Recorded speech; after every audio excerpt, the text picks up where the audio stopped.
اللہ الرحمن الرحیم الحمدللہ رب العالمین والصلاة والسلام علی سید الانبیاء والمرسلین۔ السلام علیکم ورحمۃ اللہ وبرکاتہ و مغفراتہ۔ اس ویڈیو کو آپ نے مکمل دیکھنا ہے اور اس چینل کو سبسکرائب بھی کرنا ہے، لائک بھی کرنا ہے، صدقہ جاریہ سمجھ کر دوسروں تک شیئر ضرور کرنا ہے۔ دوستو، آج میں آپ حضرات کے سامنے پہلے عشرے کی جو دعا کی جاتی ہے وہ آپ کی بارگاہ میں رکھنا چاہتا ہوں۔ انشاءاللہ بہت زیادہ آپ کو نفع حاصل ہوگا۔ پیارے بھائیوں، میرے آقا مدینے والے سونے نبی صلی اللہ تعالیٰ علیہ وآلہ وسلم نے ارشاد فرمایا کہ جو بندہ قرآن پاک کا ایک لفظ ماہ رمضان المبارک میں پڑھتا ہے تو اللہ تعالیٰ اس کو 700 نیکیاں عطا فرماتے ہیں۔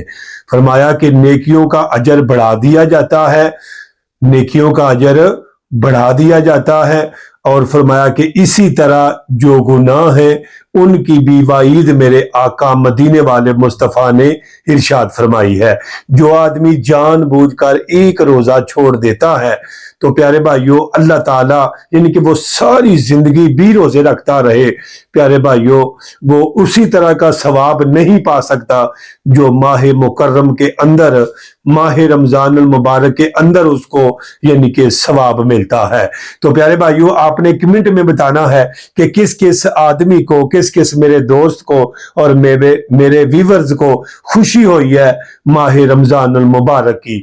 پیارے بھائیوں جو مومن ہوتا ہے وہ ماہ رمضان المبارک کے مہینے کی آنے کی پیارے بھائیوں خوشی کرتا ہے اور اس کے دل کو سکون ملتا ہے، اور مومن بندے کی علامت یہ ہے کہ وہ ماہ مکرم میں یعنی کہ بہت زیادہ خوش ہوتا ہے نیک اعمال کر کے۔ تو پیارے بھائیوں چلیے چلتے ہیں، آپ کی بارگاہ میں رکھنا چاہتا ہوں پہلے عشرے کی جو دعا ہے وہ آپ نے اس کو پڑھتے رہنا ہے، مکمل عشرے میں آپ نے اس کو پڑھتے رہنا ہے۔ دعا کون سی ہے؟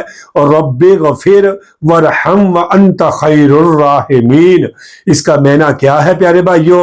اے اللہ مجھے بخش دے اور مجھ پر رحم فرما کیونکہ تو سب سے زیادہ رحم فرمانے والا ہے۔ پیارے بھائیوں اس دعا کو آپ نے کثرت کے ساتھ پڑھنا ہے، اٹھتے بیٹھتے آپ کام لگے ہیں تو زبان کے ساتھ اس کو پڑھتے رہیے گا۔ پیارے بھائیوں صبح بھی پڑھنا ہے، ظہر کے بعد بھی پڑھنا ہے، عصر کے بعد بھی پڑھنا ہے، پیارے بھائیوں مغرب کے بعد اور عشاء کے بعد بھی آپ نے اس کو لازمی پڑھنا ہے۔ انشاءاللہ بہت سارے اس کے معجزات جو کلامات ہوں گے انشاءاللہ آپ کو بہت زیادہ فائدہ دیں گے۔ میں اسی بات پر اتفاق کرتا ہوں پیارے بھائیوں، اس کو آپ نے ضرور پڑھتے رہنا ہے۔ السلام علیکم ورحمۃ اللہ وبرکاتہ۔